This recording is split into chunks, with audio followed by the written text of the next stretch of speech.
حضور علیہ السلام کے میلاد پہ جھنڈیاں بھی لگا لیں گے، سب کچھ کر لیں گے، لیکن حضور علیہ السلام کی سنت سیرت کو ترک کر دیں گے، تو بتاؤ کہ اس سے کیا حضور کی رضا میں حاصل ہو جائے گی؟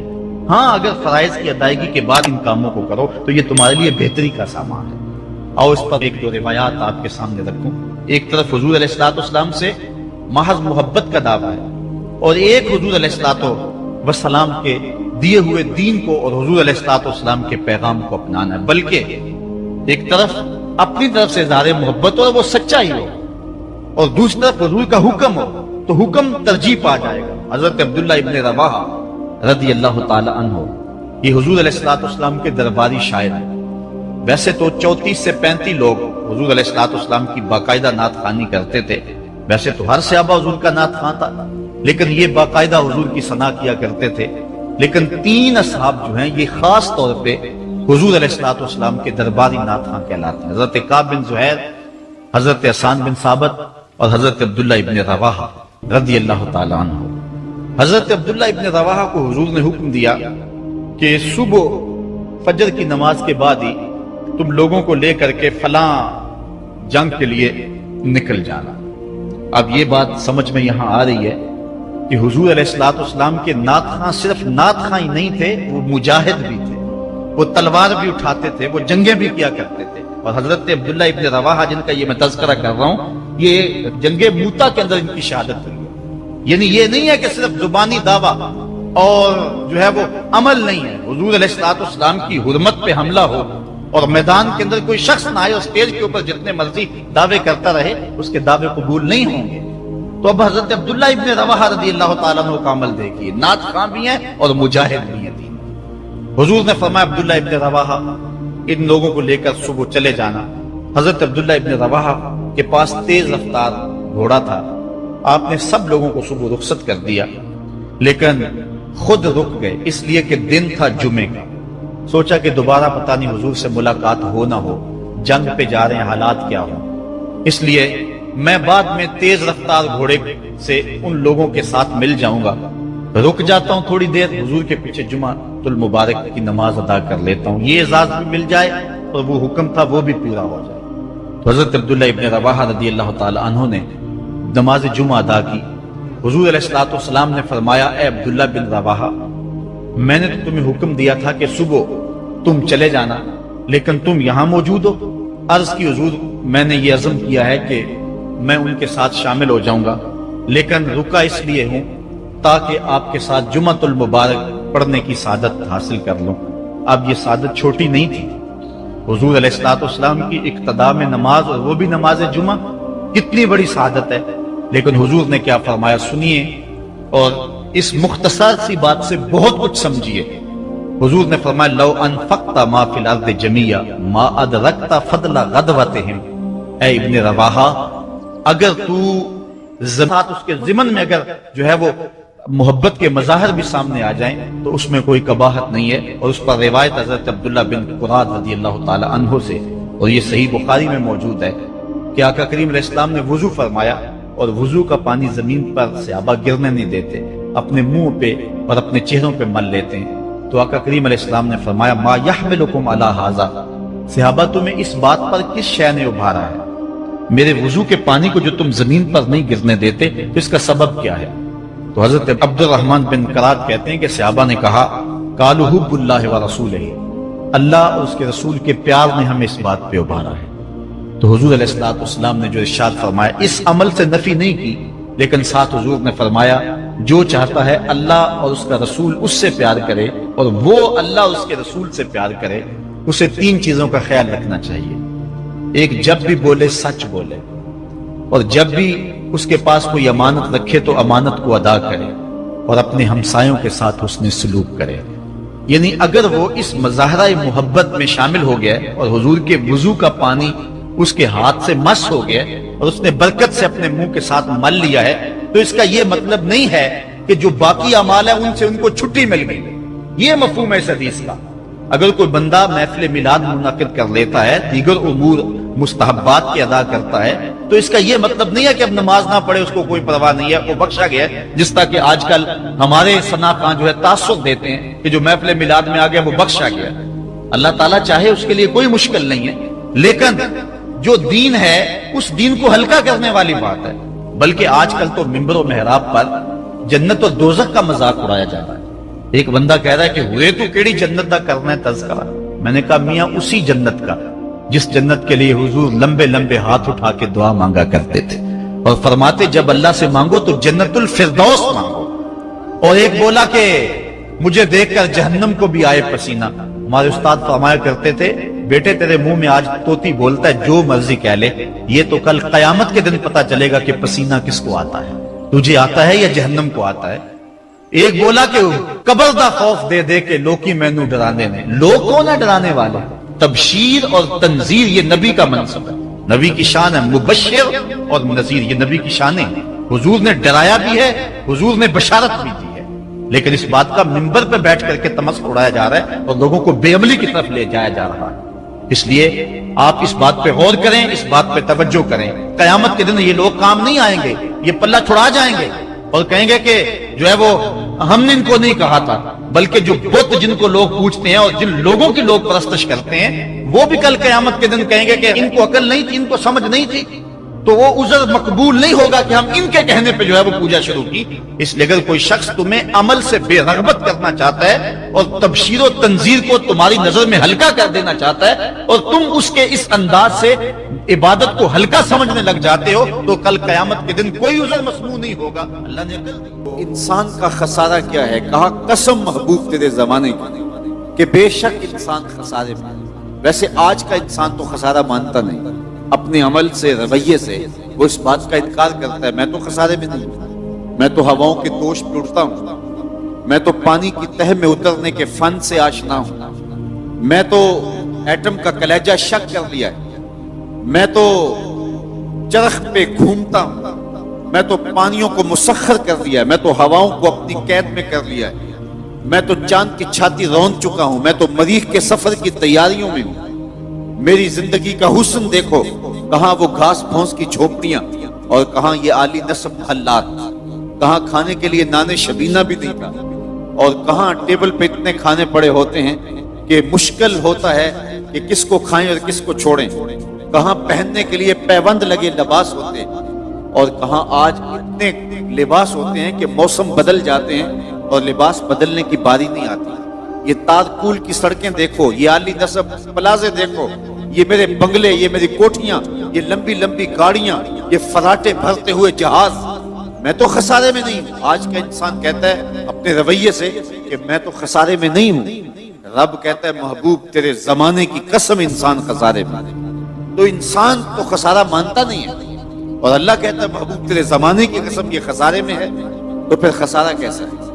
علماء فرماتے ہیں خسارہ انسانیت کا ہے، حیوانیت کا نہیں ہے۔ یہ اگر ہواؤں کے دوش پہ اڑتا ہے تو یہ انسانی کمال نہیں ہے، وہ تو مکھی بھی اڑتی ہے۔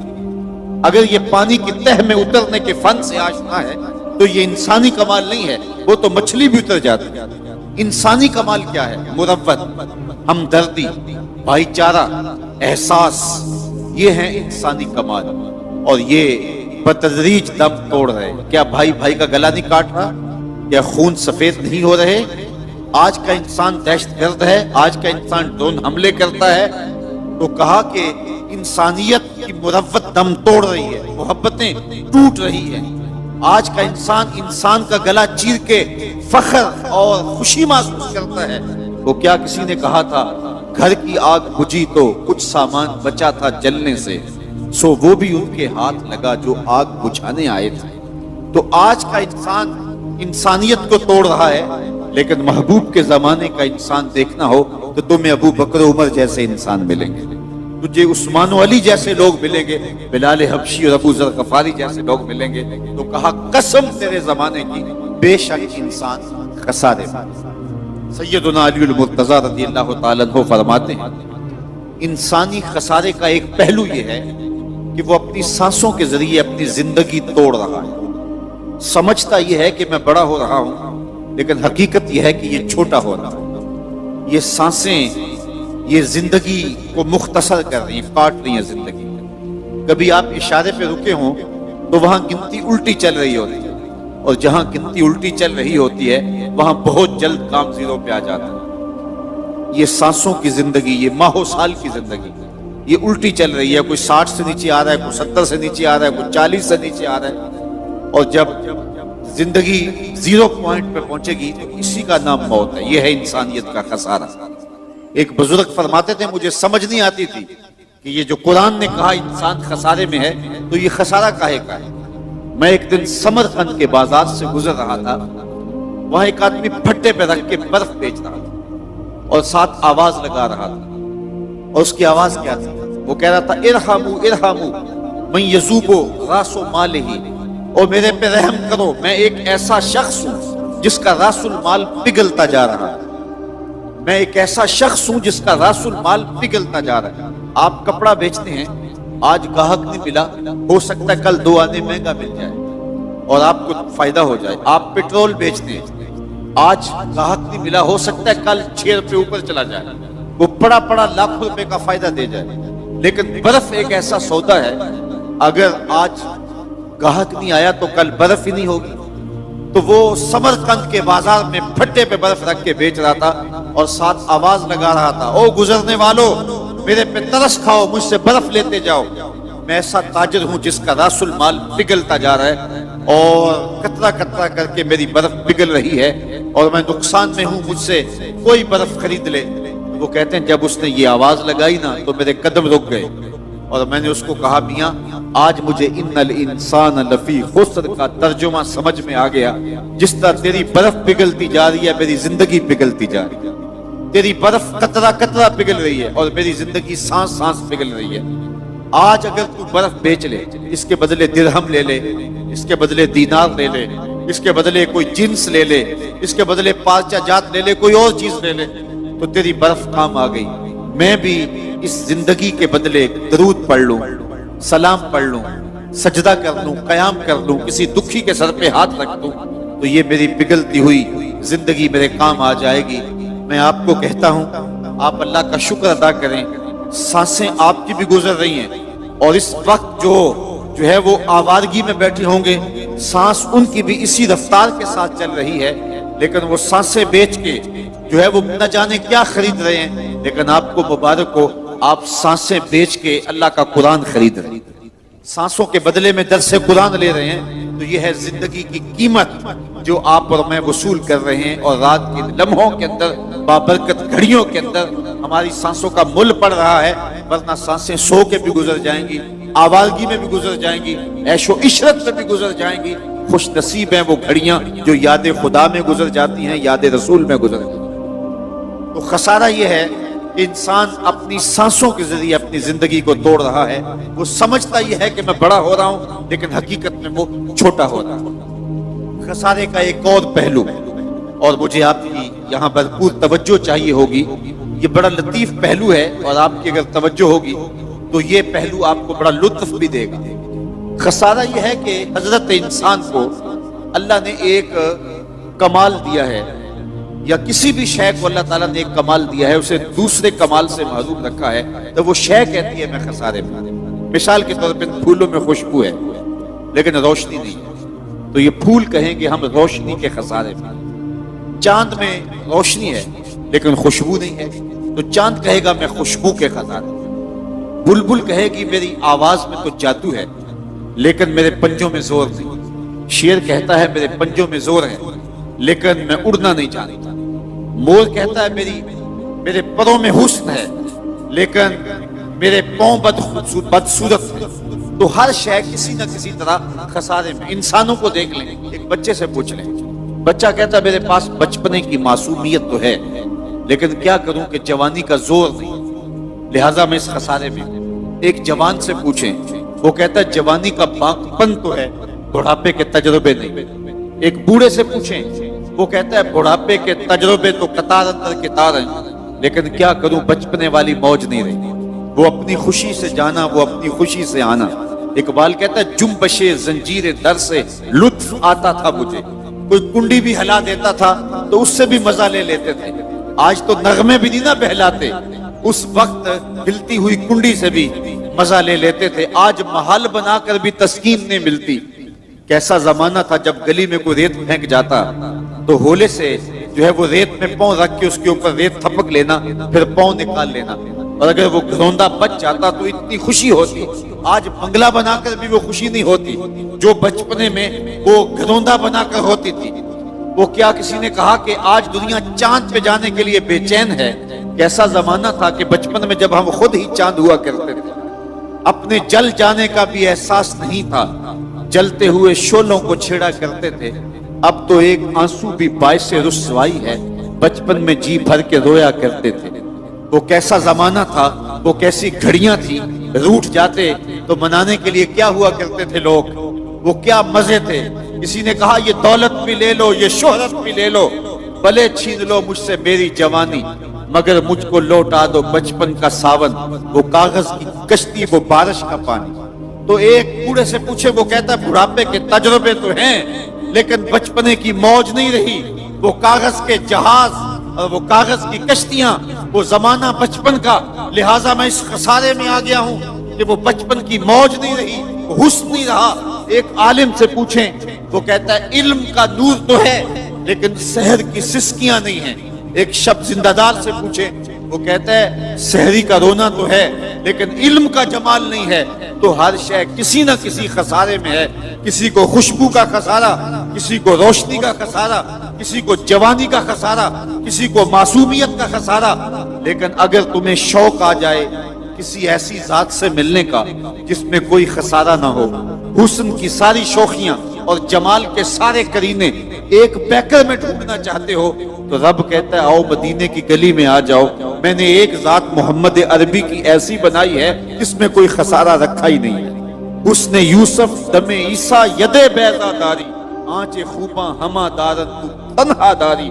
تم نے پھوٹتے جھرنوں کا حسن دیکھا ہوگا، تم نے بہتی ندیوں کا جمال ملاحظہ کیا ہوگا، تم نے ساون کی رتوں کے مزے لیے ہوں گے، کوس قضا کی رنگینیاں اور دھنک کی شوخیاں تم نے دیکھی ہوں گی، اور تم نے تتلی کے پروں میں قدرت کی سنائی اور کاریگری دیکھی ہوگی، مور کے پروں میں قدرت کی مینا کری کاری کے رنگ دیکھے ہوں گے، تم نے معصوم بچے کی مسکراہٹ اور بوڑھے کے بالوں کی سفیدی بھی دیکھی ہوگی، تم نے ساون کے نچڑتے بادل بھی دیکھے ہوں گے، پھوٹتے جھرنے اور بہتی ندیاں تم نے ملاحظہ کی ہوں گی۔